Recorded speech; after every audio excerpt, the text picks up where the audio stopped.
Hello students, आज हम लोग देखेंगे रियल नंबर्स और उनके डेसिमल एक्सपेंशन के बारे में।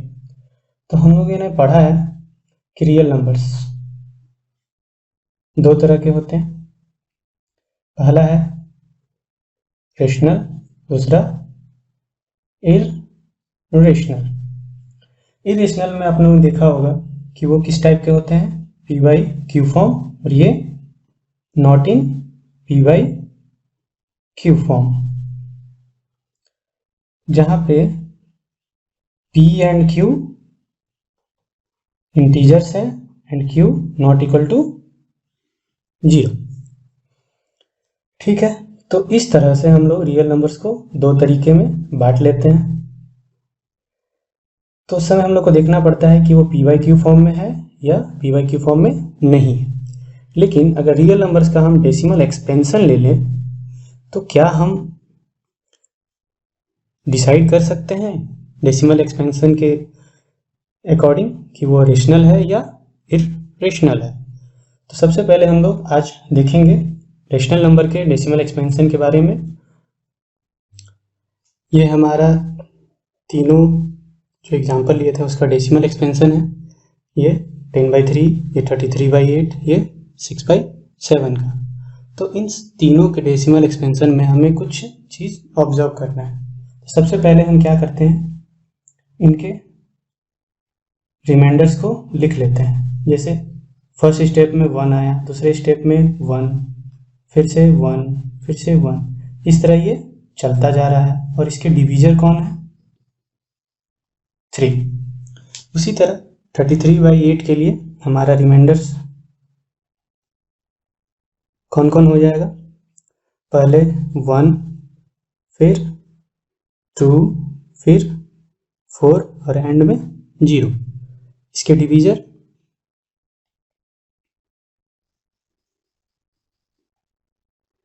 8 है। ठीक है, उसी तरह 7/6, इसके रिमाइंडर्स सबसे पहले 4, फिर 5, फिर 1, फिर 3, फिर 2, फिर 6, फिर 4। ये देखिए फिर से रिपीट होने लगा है यहाँ पे, तो हम इसको फिर से लिख सकते हैं। यहाँ पे डिवीजर 7 है। ठीक है, तो ये उनका डेसिमल एक्सपेंशन हुआ और उनके रिमाइंडर्स। अभी जो हम लोग डेसिमल एक्सपेंशन देखे हैं उनसे कुछ ऑब्जर्वेशंस हम लोग कर सकते हैं। जैसे कि पहला ऑब्जर्वेशन ये है कि रिमाइंडर या तो 0 बन जाता है कुछ स्टेजेस के बाद। ठीक है, जैसे देखिए एग्जाम्पल, इसमें 4 स्टेजेस में रिमाइंडर 0 हो गया। लेकिन इन एग्जाम्पल में देखिए ये रिमाइंडर हमेशा रिपीट होने लगा है।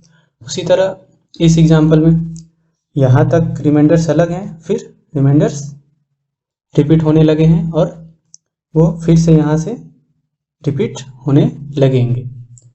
ठीक है, तो उस तरह से ये दो तरह के ऑब्जर्वेशन है कि रिमाइंडर या तो 0 हो जाएंगे कुछ स्टेजेस के बाद या फिर वो खुद रिपीट होने लगेंगे।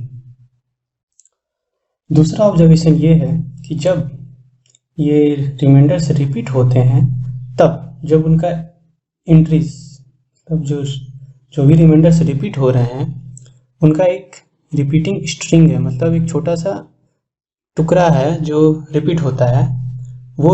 वो जो एक छोटा सा टुकड़ा होगा वो रिमाइंडर का डिवीजर से छोटा होगा। ठीक है, तो जब रिपीटिंग एंट्रीज में वो नंबर्स ऑफ डिजिट्स होंगे वो डिवीजर से छोटे होंगे। आप इसे देख सकते हैं इन 10/3 one number repeats and divisor is 3। ठीक है, आपने ये एग्जाम्पल देखा था, इसमें डिवीजर 3 थे लेकिन रिमाइंडर 1 है, वो एक ही है, मतलब ये एक है और यही रिपीट हो रहा है। ठीक है, उसी तरह इन 6/7 6 एंट्रीज हैं, देखिए 4 5 1 3 2 6, ये 6 एंट्रीज रिपीट हो रहे हैं। 4 5 1 3 2 6 एंट्रीज रिपीट हो रहे हैं और डिवीजर क्या है 7। तो ये जो 6 है, ये नंबर ऑफ 6 एंट्रीज ये डिवीजर से छोटा होगा। ठीक है, हमारा तीसरा ऑब्जर्वेशन ये है कि अगर रिमाइंडर्स रिपीट हो रहे हैं तो हमें क्या मिलेगा, एक रिपीटिंग ब्लॉक, मतलब एक डिजिट्स का छोटा रिपीटिंग ब्लॉक होगा जो कहाँ मिलेगा हमें, क्वोशेंट में।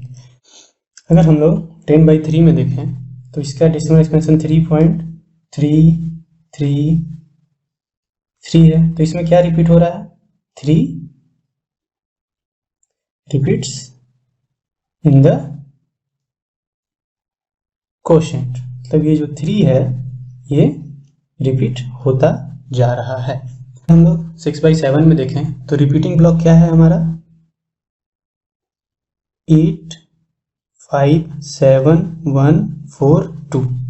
ये जो 6 डिजिट का रिपीट हो रहा है वो हमें कहाँ दिखता है, इन क्वोशेंट। ठीक है, आप इस रिपीटेड ब्लॉक को इसके डेसिमल एक्सपेंशन में देख सकते हैं। ठीक है, तो डेसिमल एक्सपेंशन से हम लोगों को 3 तरह के ऑब्जर्वेशन मिले हैं, जैसे कि रिमाइंडर या तो 0 हो जाता है या फिर वो रिपीट करने लगता है, और जो रिपीटिंग स्ट्रिंग्स होंगे वो डिवीजर से छोटे होंगे। तीसरा है जब रिमाइंडर रिपीट होता है तो हमें जो रिपीटिंग ब्लॉक मिलेगा वो क्वोशेंट में मिलेगा। डेसिमल एक्सपेंशन को ऑब्जर्व करने के बाद हमें कुछ तरह के डेसिमल एक्सपेंशन मिले। पहला टाइप हो गया द रिमाइंडर बिकम्स 0, मतलब किसी किसी के डेसिमल एक्सपेंशन में हमें मिलता है कि वो रिमाइंडर 0 हो जाता है। जैसे एग्जांपल है 33/8, इसका डेसिमल, इसमें क्या हुआ था, reminder becomes 0 and decimal expansion of 33/8 equal to 4.125। ठीक है, तो इसका डेसिमल एक्सपेंशन ये है और इसका रिमाइंडर 0 हो जाता है। ठीक है, उसी तरह और है लाइक 1/2, इसके डेसिमल एक्सपेंशन होंगे 0.5, 10/4 इसके डेसिमल एक्सपेंशन हो जाएंगे 2.5। तो इस तरह के डेसिमल एक्सपेंशन में क्या हो रहा है कि रिमाइंडर 0 हो जाता है, ये इसमें कुछ रिपीटिंग नहीं हो रहा है, रिमाइंडर 0 हो जा रहे हैं कुछ स्टेज के बाद। ठीक है, तो उस तरह के डेसिमल एक्सपेंशन को हम क्या बोलेंगे, टर्मिनेटिंग डेसिमल एक्सपेंशन। ठीक है, टर्मिनेटिंग का मतलब ये हो गया कि अंत हो जाता है या समाप्त हो जाता है, मतलब ये डेसिमल एक्सपेंशन खत्म हो गया। उस ऑब्जर्वेशन के बाद हमें दूसरा इस तरह का मिला कि रिमाइंडर कभी भी 0 नहीं हो रहा है। तो उस तरह के डेसिमल एक्सपेंशन को क्या बोलेंगे, कुछ एग्जांपल देख लेते हैं। 10/3 और 6/7 में हमने देखा कि रिमाइंडर रिपीट हो रहे हैं आफ्टर सर्टेन स्टेज, मतलब निश्चित स्टेप्स के बाद वो रिपीट हो रहे हैं। तो ये डेसिमल एक्सपेंशन कैसा था इनका, 10/3 का 3.333 और 6/7 का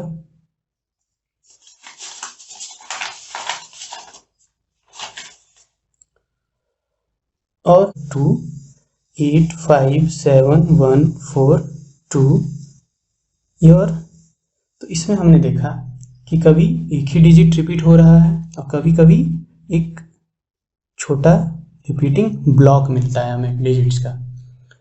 तो इसे लिखने का एक और तरीका ये हो सकता है कि जो डिजिट रिपीट हो रहा है उसके ऊपर बार लगा दें। ठीक है, इसको हम लोग ऐसे लिख सकते हैं 857142, इसके ऊपर एक बार लगा दें। जो ब्लॉक रिपीट हो रहा है उसके ऊपर एक बार दे दें। ठीक है, और भी एक एग्जांपल हो सकता है जैसे 3.5727272, तो इसे हमें क्या लिख सकते हैं 3.572। इसमें सिर्फ 72 ही रिपीट हो रहा है। ठीक है, तो सिर्फ 72 के ऊपर बार लगा देंगे। जब हमारा रिमाइंडर 0 ना हो कभी भी, तब जो हमें डेसिमल एक्सपेंशन मिलेगा वो क्या होगा, नॉन टर्मिनेटिंग रेकरिंग। रेकरिंग का मतलब होता है रिपीटिंग, मतलब वो उसका डेसिमल एक्सपेंशन खत्म तो नहीं होगा बट उसमें कुछ रिपीटेशंस होंगे। जब रिमाइंडर्स रिपीट होंगे तो उसी तरह कोशेंट में भी कुछ डिजिट्स रिपीट होंगे, इसीलिए इसका नाम पड़ गया नॉन टर्मिनेटिंग रेकरिंग, मतलब खत्म नहीं होगा बट रिपीट होगा। ठीक है, तो ये हमारा हो गया टाइप 1, हमारा टाइप 2 हो गया। हम लोग ये कह सकते हैं कि रेशनल नंबर का डेसिमल एक्सपेंशन कैसा होगा,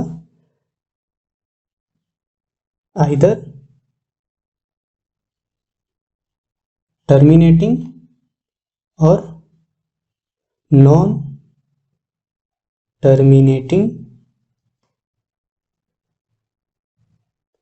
रेकरिंग। तो दो तरह के हो सकते हैं, टर्मिनेटिंग या फिर नॉन टर्मिनेटिंग रेकरिंग। इरेशनल का डेसिमल एक्सपेंशन हम लोग दूसरे वीडियो में देखेंगे। Thank you.